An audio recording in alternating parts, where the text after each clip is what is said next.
সত্যিই কিন্তু জীবন্ত মাছে লবণ মিশিয়ে দিয়েছিলাম, অনেকটাই মাছগুলো নিস্তেজ হয়ে গেছে, নড়াচড়া অনেকটাই কমে গেছে। এখন আমি ধীরে ধীরে একটা একটা করে মাছ কাটবো।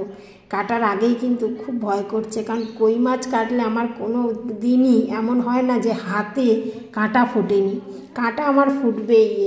তাও নিয়ে এসে রান্না করি, কারণ এই মাছের অনেক গুণ। যেহেতু জ্যান্ত মাছ, তার উপরে দেশি, এখন প্রচুর বাজারে হাইব্রিড কই মাছ উঠেছে, তো সেই জন্য খুব ভয়ে ভয়ে কিনতে হয়। তবে আমরা একটু চিনতেই পারি দেশি কই মাছটা কীরকম হয়। এটা কাটতেও শক্ত লাগে, আর খাওয়ার সময় তো বোঝাই যায় যে দেশি কই মাছ কেমন আর হাইব্রিড কই মাছ কেমন।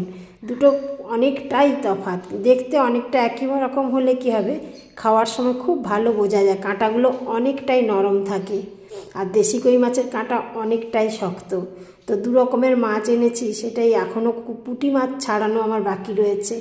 পুঁটি মাছটা তো নখ দিয়ে আঁশগুলো এইভাবে তুলে নিই, তারপরে বটিতে বেশ আলতোভাবে পিত্তিটা বার করে নিই। আর এখন তো পুঁটি মাছের পেটে তেল ভরা, সেই জন্য বেশি তেল আর বের করে নিই না, ওই কানকোয়ার আঁশটা প্রথমে ছাড়িয়ে নিয়ে বটি দিয়ে আস্তে করে পিত্তিটা বার করে নিই, পুরো তেলটা পেটেই থেকে যায়। যাই হোক, পুঁটি মাছও কাটা ধীরে ধীরে শেষ হয়ে এসছে। এবার সব মাছ ভালো করে ধুয়ে নেব। সত্যি ছোট মাছ খেতে ভালো, গুণও অনেক, কিন্তু পরিশ্রমও অনেক। সারা জীবন এটাই ঘটে এলো, যেখানে পরিশ্রম দেবে সেখানে ফল পাওয়া যায়।